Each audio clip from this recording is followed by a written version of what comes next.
Previously on Perception Check. Garryle, Erebus, Bard, and Sorrow investigated the workings of Candy Cane Forest just to town. The ice cream mines were closed due to something killing the workers inside, so the COL went in and cleared the halls of trolls and ice mephits who made their way in during the winter. Little did they know, two insect-like creatures known as remoras dug from below, but our heroes were one step ahead and exterminated the threat, leaving a mysterious crevice that leads to a massive room. Before exploring, they decided to clear the cave and rest before venturing down into the unknown.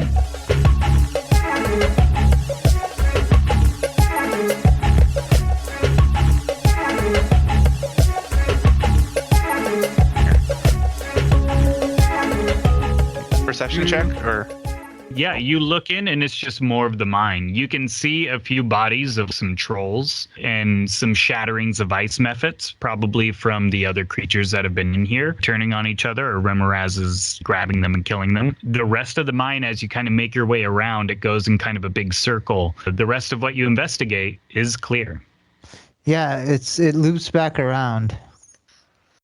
Okay, Yeah, so also, what are we doing with the T-Rex? He's just guarding the crack. Does he stay until he dies? For an hour. Well, 10 rounds are an hour, so. And I was going to look at your tam bag of tricks there, Bard, because I'm wondering what happens to the creatures once they're out. So why don't you look at that, and then we can look at that while we talk about how we're going to investigate this cavern. Yeah, because if we just took a short rest, which is an hour, it's no longer a T-Rex anymore. And it will change back to the axe beak. Yeah, but then does the axe beak go away in an hour, or? Yeah, that's what I'm trying to figure out with the tam bag of tricks. Okay, so how are you guys going down? I think. Hey, Sorrow, how many people can you choose up to can you, 5 like, creatures? slow? 5 creatures within range of falling creatures. Rate of descent slows to 60 feet per round until the spell ends. It takes no fall damage and can land on its feet. And then the spell ends for that creature. So I can 5 creatures. That's awesome. Although, Garryle, would it be better if you do that so that Sorrow can save her powers a little bit? I don't have it prepared. I have levitate prepared, and I have... What else do I have? The only other thing that I have is way too high of a level. It's 7th level, which is reverse gravity, which could have some negative yeah, effects. that would take us up towards the ceiling, Garryle. That would kind of defeat the purpose. I guarantee we all have rope. So probably. And you could tie it next to that stalagmite next to Bard. This one next to Bard. Yeah, I feel like maybe we should try the old rope method. What's the DC on climb checks for going down there? It's just athletics checks. Is it? Yeah. Athletics. I have 0 athletics.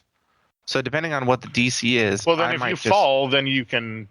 Sorrow can catch it's you. 1d4 plus times 10. Also, Erebus has wings, so he could kind of float below you and then catch anyone who falls. That's true too.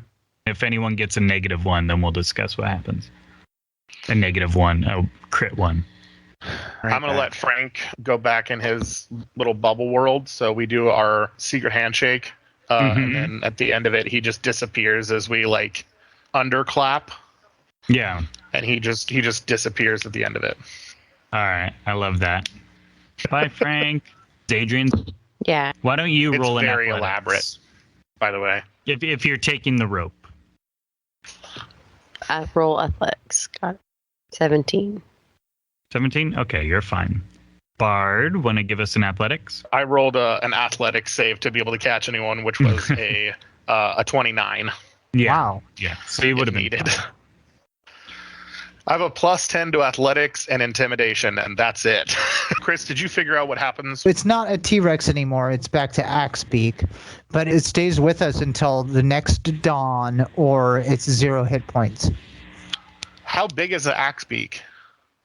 They're large, aren't they? It's not coming down the hole with us. I'm not carrying that fucking thing down. Yeah, it's large. It's a large beast. It's a bird though, so maybe it could kind of flutter down.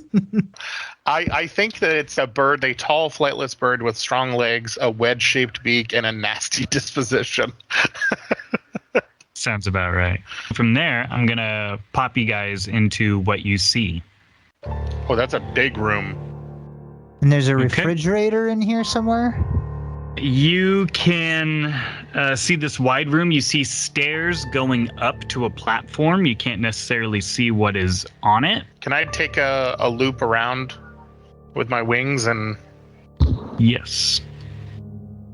This room is incredibly cold. There are sheets of ice along the walls, ceilings, bottom, just kind of all over everything. But there's also some water. So it seems maybe the cold in here has defrosted a little bit. You also see lining the walls multiple burrow holes from these Remoraz creatures. And as you look at the top of the stairs, there is a large rectangular object. It has a bunch of runes on it and a language that I don't think any of you speak. What does it look like? What does the thing on the table look like? Or does the table have runes on it? It's the table itself. It's not necessarily table. It isn't hollow underneath. It looks like a big, long stone box, basically. Okay, could I use my Book of Lore? Your Book of Lore? Yeah, the Smartledoor's Book of Lore. Yeah, you and use that. And a history check Yeah, go ahead and in use it. conjunction. History check is perfect. I was going to ask you guys to roll one of those. Okay, that is a 27. And then I was going to write a few runes in the book and then ask it if it knew what this language was. Yeah. The language, the runes that are written on this thing are magical, and that the writing along this is in giant. You notice different cases, and they also have some giant writing on them. It looks very ceremonial, everything in here. I'm going to ritually cast Comprehend Languages. You guys take 10 minutes. You kind of use this time to kind of walk around the edges and see some of this kind of frozen in ice. Now... Yeah, can I roll investigation in that time? Yeah, of course. Please do. Okay, that's another 27. Okay. You can't necessarily 26. get to Sorry. any of these boxes or cases or anything because they're covered in ice. Obviously, you would be able to melt them in some way if you wanted to get better access. Melt the ice around it. As you're looking at them, you can tell that I say ceremonial, but as you're kind of looking at how everything is laid out, it looks like some sort of trinkets and other things here and there. Nothing necessarily of value. They're all oversized. And you start to kind of piece... more like a burial chamber.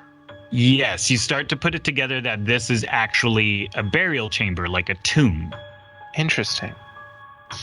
There's inscriptions that say, go forward and walk with mountains. All of these prayers and well wishes that with your history check, as Erebus is kind of reading these out, Garryle, you're like, okay, yeah, this all lines up with basically a funeral chamber for giants. This all sounds like something they would do, which is bury their dead deep in the ground. And you realize that this large stone tablet is actually a casket that is frozen shut. And a lot of the cold seems to be emanating from this casket. And some of the runes on there are magical. And it is for ice, basically. These runes are keeping this thing frozen. But you said it was starting to melt around it, right? It is starting to melt around it. So I will say during your investigation along the walls, one of the holes up kind of towards the top, coming from the side, you see it's different than the holes that were burrowed by the creatures. It looks like it's more man-made. And if you think back to the cavern, that first hole you looked into that was dark and you couldn't see the bottom, yeah, it looks like it was actually mined to see if there was other strains of ice cream or anything down in there, and it actually connected to this room. So go ahead and give me another investigation check. Okay. And I rolled a 22 for Arcana. Man.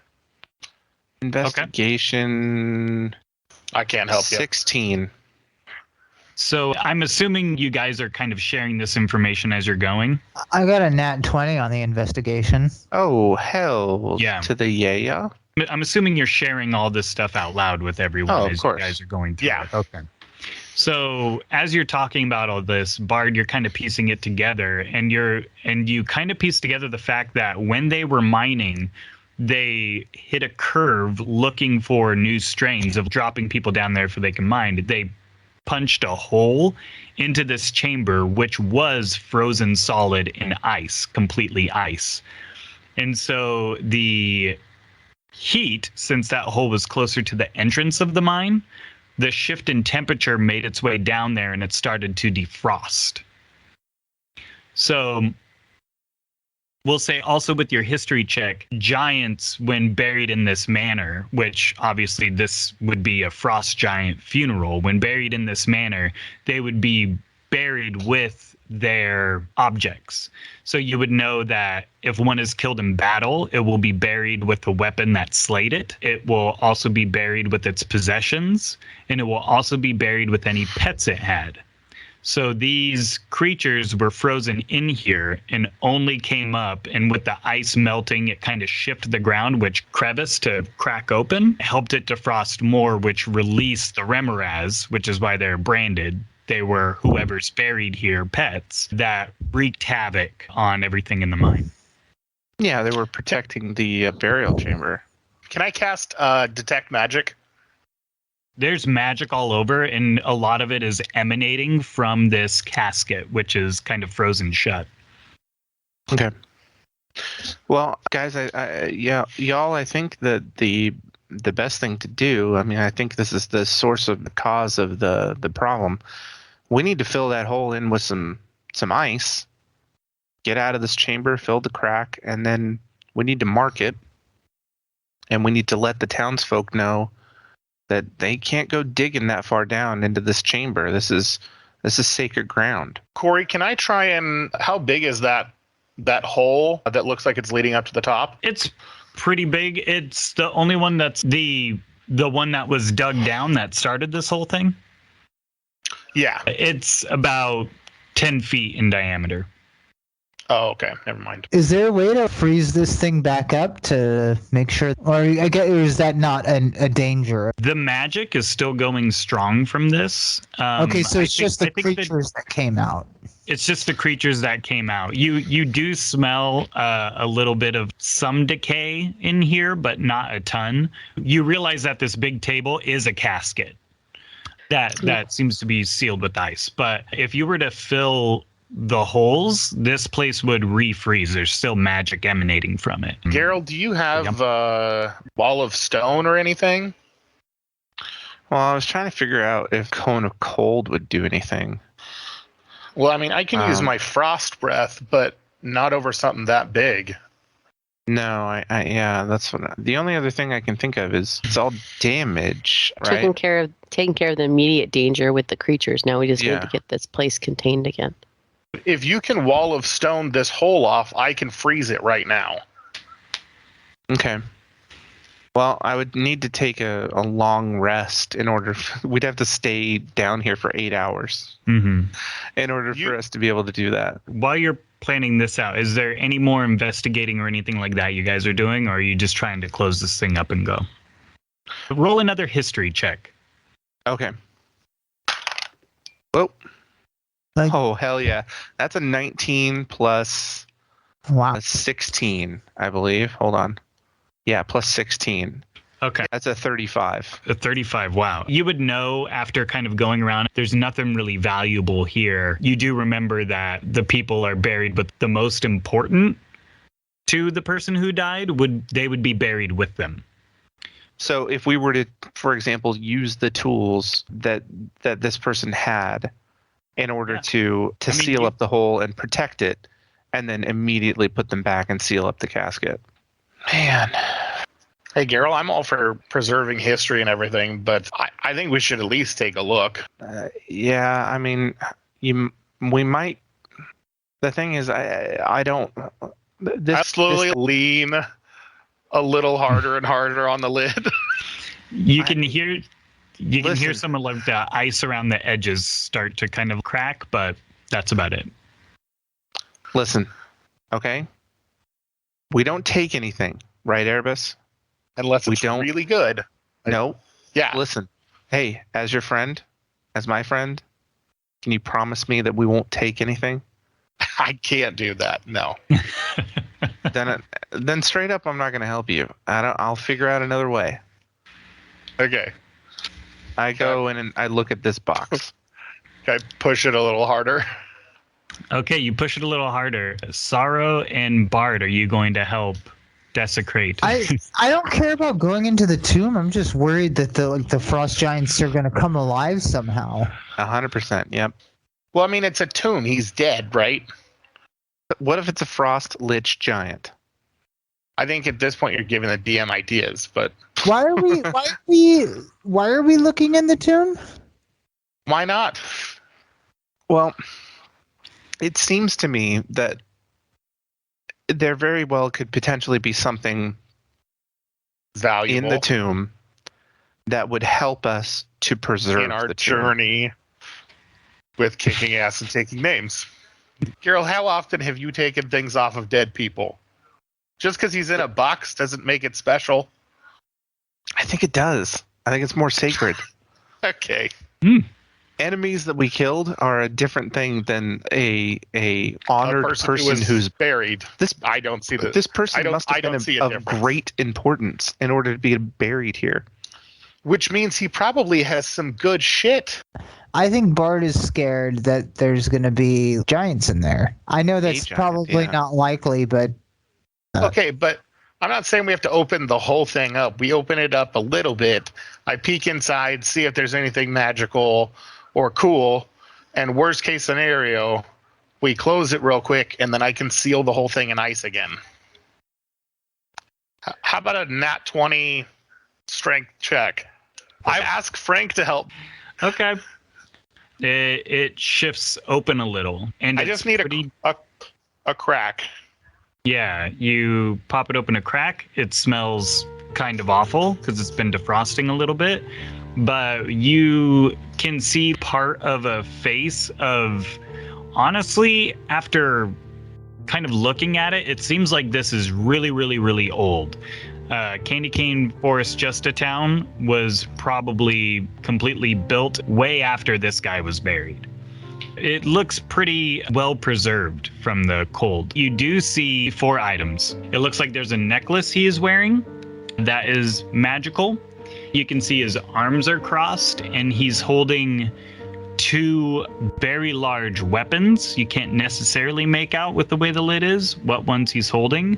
And then you can see that there is one laid next to his head. You could figure out that the ones he's not holding and the short sword next to his head, the short sword's probably the weapon that he was killed by. Gotcha. What do we... I don't remember. Do we identify? How do we figure out what everything is? Yeah, I'll say if you use an identify spell, or even if you take 20, you could probably use your Malbum to get more information on some of these items through description. That be investigation or? Yeah. Okay, that's a 20. So do you help pull the lid off a little bit more also, so you can get a better look at some of these things? Yeah. Okay. Yeah, I'll give him a hand. All right, you monsters. Like I said, the goal for me is to try to figure out how we can preserve this giant. Yes. Okay. So you investigate the things on there. The first thing you kind of look at is the necklace. The necklace, after staring at it and figuring it out, you would be somewhat familiar with these working at the school, is actually a high-level transmuter stone. And what you can kind of put together is that there's a lot of gold in there, and the gold that's kind of around the stone has transformed into chocolate, basically. So you can kind of figure out that the magic that this stone has is probably why the ice cream mines, Candy Cane Forest, is as strange as it is. Oh no, I had a guess That's so cool. So they just happened to whatever. And then when the elder dragons were killed by the elder gods and created the desert, that magic kind of interfered with the magic that was higher up in the ground that was giving these trees this candy cane whatever. So that's why the candy cane bark and the candy cane trees are no longer viable, is because the effect of that blast, kind of like the radiation after an A-bomb, how that goes farther than the actual explosion, affected the magic that was in the trees from this transmuter stone. But everything farther underground in the mine was untouched. That's awesome. You realize one of the hammers, it's a very big hammer because it's for a giant. He's holding a hammer in one hand on his chest. It is dwarven made, which is weird that it's so big, but after talking to the Malbum, there was a lot of dwarven enslavement from the frost giants, and they used their expert forging skills to create weapons when they would go and raid towns and all that kind of stuff, kind of boost their power. After looking more into it, you study and you learn some attributes of this hammer, and it is actually a dwarven thrower.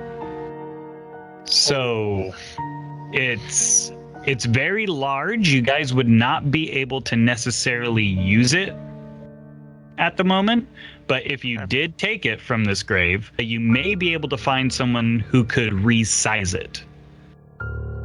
So it's a dwarven like a boomerang? It's a hammer that you can throw and it will hit people and you can call it back to you. So it's Mjolnir without the lightning. Yeah. Don't tempt me with sweet-ass hammers when I'm trying to preserve a giant. In his other hand, he's already really well preserved. And he's not going to miss these things. In the other hand, you see a large staff that, to be usable, would also have to be resized in some way. But this would be a staff of frost. And as you look at it, you can kind of pick out some of the abilities, some of the magics. There's cold resistance to cold damage with this staff. You also know that it has different charges that do different things. You can see embedded in the runes, it looks like 10 charges marked on it. And there are spells carved into it for Cone of Cold, Fog Cloud, Ice Storm, or Wall of Ice. Wow. So, Garryle, with this staff, we could literally seal this up and be done with it. I mean, this literally seems like this is what it was put here for. Now, if this weird thing ever happened. Now, the sword next to his head, you said dagger or sword? It's a short sword. Okay. So this short sword, you're looking at it, it is also magical. It's kind of your standard short sword, though. It's a +1 bonus to attack and damage rolls. It does 1d6 piercing, unless you hit a giant with it. It's a giant slayer short sword. If you hit anything under the giant subtype, it does an extra 2d6 damage of the weapon's type, and the creature must succeed on a strength saving throw or fall prone. Wow. So this would be the weapon that slayed this giant. That is so cool. That is really cool. Well, Erebus, I think you're right. I think we need to use this staff to seal up the hole. To seal up the holes and put it back. Specifically the necklace. We can't have this powerful of a thing roaming around the world. Plus, Candy Cane Forest, just a town, it would be nothing without this stone.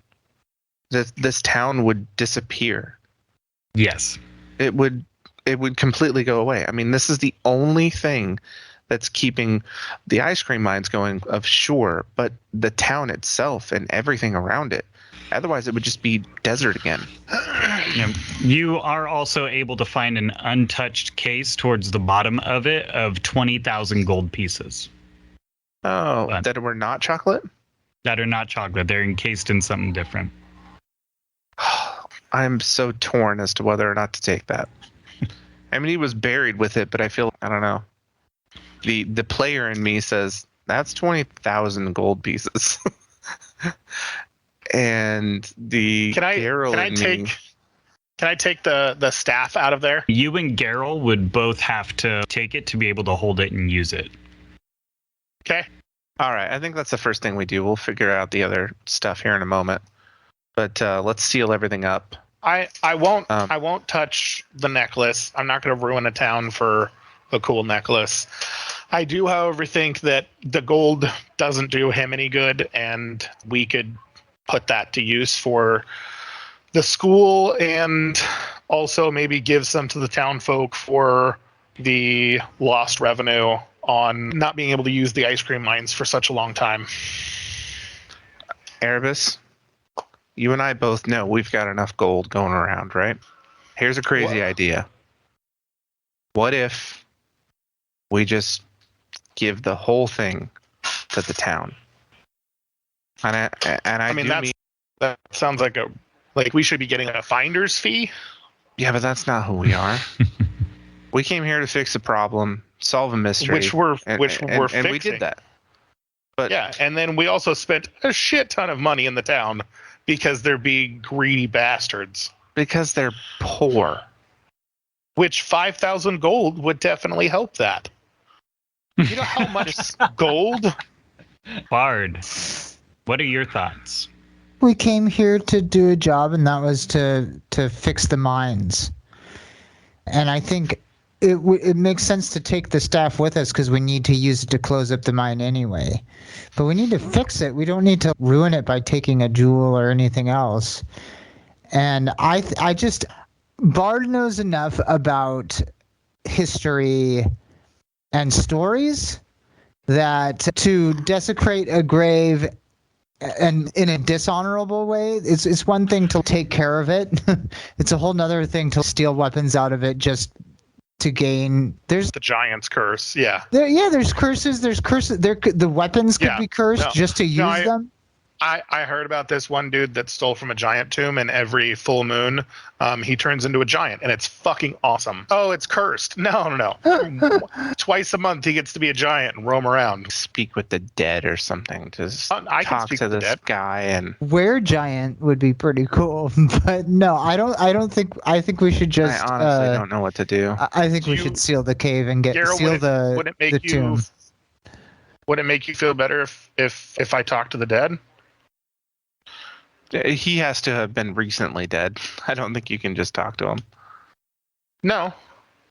That's trouble on its own. Necromancy and talking to dead people. No. I'm not talking about necromancy. Hey bud. Do you mind if we take this gold? Don't say anything if you're cool with it. Guys, we're good. He's good with it. I don't see us being able to put it back because we're going to have to seal the You're top right. from the top. I didn't think about that. We have to we have to seal it from down here. We have to seal up the hole that the Remoraz made and the hole that all those things came out of. Mm-hmm. And then we can't get back down there.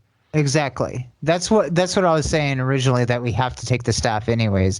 But I mean, shit, if we're already doing that, we might as well take the hammer too. Fuck it. Just leave the necklace. I was going to say, if he's only taking the gold and the staff, I think we should cut our losses and get the hell out of here. At this point, it's Garryle, not what I wanted to do. I think that's a great idea, but you're going to have to help me get this big fucking hammer out of here. Yeah. I mean, listen, guys, I'm not extremely happy about this, but specifically the gold, and I think we need to give at least half of it to the town. 25%, yeah. I think half is great, maybe even 75%. Yeah. I mean, I said the whole thing. I was trying to meet you in the middle with half. 75% for us. I will assume you guys could use a minimize spell or something like that on this stuff to make it a little more, to be able to at least carry it out or put it in something so you guys can move with them. I can put them in my bag of holding. Yeah, that's fine. And we will say that you guys are able to seal this stuff up, but you would normally, I think, have to attune to it to be able to use it effectively. We'll say with you and Garryle trying to use the staff, you guys are able to wield it enough to seal everything in ice. If I cast Ice Storm at the top of the like once we're up to the top, to try and help this thing along by refreezing. Would I know enough about that spell to know that is it going to damage the boxes and stuff? Or I think it'd be fine. I think you're able to. You guys are able to finesse it enough to get everything sealed up, everything fixed. Okay. So yeah. So what do you guys do with the gold? Well, first of all, what would I need to roll for taking a couple vials of blood and maybe some scales and fangs from the creatures? Oh, I think you'd be able to get, well, it depends. I'm sure the blood has kind of cooled at this point and probably coagulated a little bit now that it's not as warm and runny. Now that it's cold, it kind of shifts the genetic makeup of the blood a little bit. But I'd say you can get maybe, I think you can get a bottle of blood and 20 scales. Would I be able to make some strings for my guitar lyre thing out of their guts? Yeah, you could probably find some sinewy aspects of them to do Maybe that. with a medicine or a nature roll. Yeah, just do a big creep roll, and we'll see what you roll. What were those things called again? Remoras. Probably. I'm sure I'm saying the name wrong. It's probably Remorahes. And then can I get a couple of teeth as well? Oh, yeah, for sure, Bard. Yeah. Yeah, you can get 10 teeth. I know you're going to be all this shit I collected. I'm able to make this superhuman death laser from space. I'm going to be like, yeah, shouldn't have gave him 10 teeth. Honestly, most of the stuff that I collect, I give to Shelby to play with. So Cool. I think that 5,000 is a ridiculous sum of money for the average person. Keep in mind, it is the only currency in this world is gold, because we don't deal with copper or nickel or silver. Okay. Still, that's a ton of money. For a whole town? Yeah, but there's only, 10 people in this town? So you should get 500 gold? Yeah. Bard, what do you think? How much gold we should give to the town people? Yeah. We said half, right? I say half. Okay. We'll give them half. Okay. You take the gold over and you see a kind of heavy-set, balding man wearing jorts and a vest, no shirt. And he's, oh, you're the ones who came to help clear out the mine. Yeah, it's all cleared up. You guys can't dig any deeper. There's a burial chamber underneath the mine, so whatever you guys have in the mine, that's as far as you guys can go, or you're gonna end up with this problem again. Or maybe something worse. Honestly, you guys are lucky when you dug that hole down that you didn't collapse half of the mine that you already have. Oh. Yeah, we are quite lucky. But there's plenty of flavor crystals in there. I tasted some of them. You got plenty of area with good flavor without having to dig any deeper. That's good to know. You guys have really saved us. Thank you. Now that we're able to get the operations back going, I'll tell you what, for the school, you guys you'll get half off of all of your ice cream shipments. How about that? I'm sorry. All right. Or, I'm sorry, what was your name? My name is Rutherford. Rutherford Crow. We didn't meet you when we were in town earlier. Yes, I was pooping. Well, we all got to go, and I get that. Listen, you don't have to do that for us. We know what kind of state this town is in. And realistically, we would like to just help you. And that's why when we found some riches down in the mine, in the burial chamber, we've decided to bless this town as best we can, help get it back up on its feet. Here's 10 gold. And I hand him the rest of the 9,990. Sorry, I meant 10,000. Oh, he looks at it and he's like, "Are you serious?" Deadly. Yeah, he's listen to me. Serious. Whatever your name was, Rutherford. I don't know how you could forget that, Garryle. Rutherford, I need 2 things answered. Number 1 is who is in charge in this town, because we know there's 8 people, because the rest of them have died in the mines, and I'm very sorry for that. But who's in charge here? Oh, I'm definitely in charge. Okay, insight. I guess I'll have to roll 22. 22? You get some confidence behind that, but everyone else kind of said that everyone kind of makes a decision together. Everyone kind of helps out each other. But he has an air of he has a louder voice than others, probably. Okay. Rutherford, listen, you gotta listen. If you all want to create a council or split things evenly or whatever it is, somebody's got to take a little bit of charge in this town. I mean, you had a miss over there trying to sell a dead horse, Rutherford? The licorice, yes, I can understand. The exorbitant price of the licorice, I can understand. But you can't go around selling dead horses. Garryle, that horse wasn't dead. I actually just got back from dragging that horse farther into the woods because it was smelling awful and there was a bunch of bugs eating it. So, yeah, I just want to make sure that this town was a dead horse. This town has a yes, Erebus.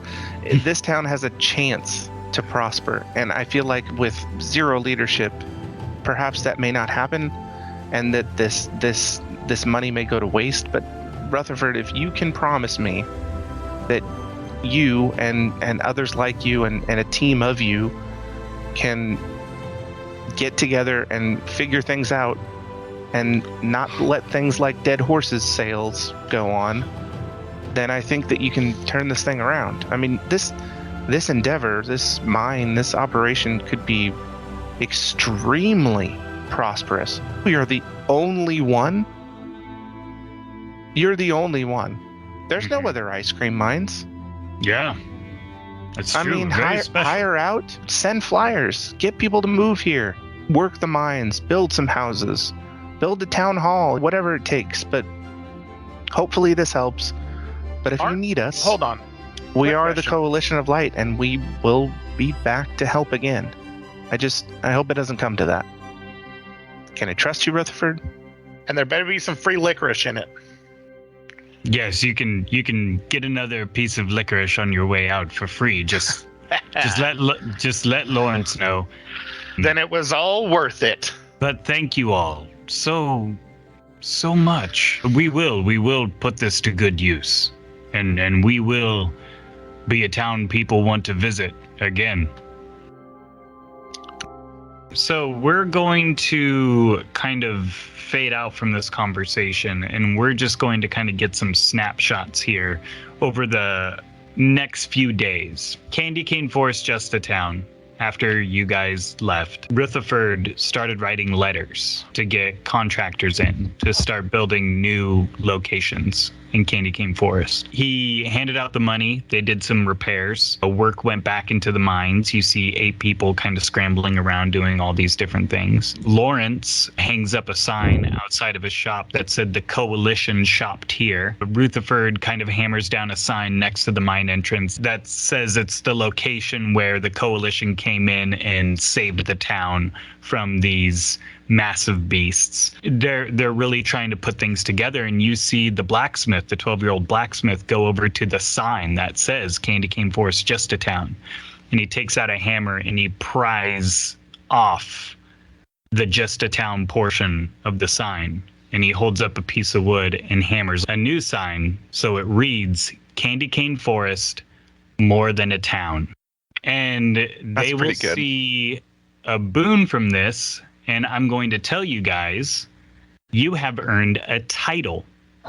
So your group of players will have a title of Savior of More Than a Town. And so what that means is that when you are communicating with people, even some enemies who have heard about the things here, you can use your title to add bonuses to some of your rolls. So as you go and do things, you could get more titles that could add more bonuses to certain things you do. So cool.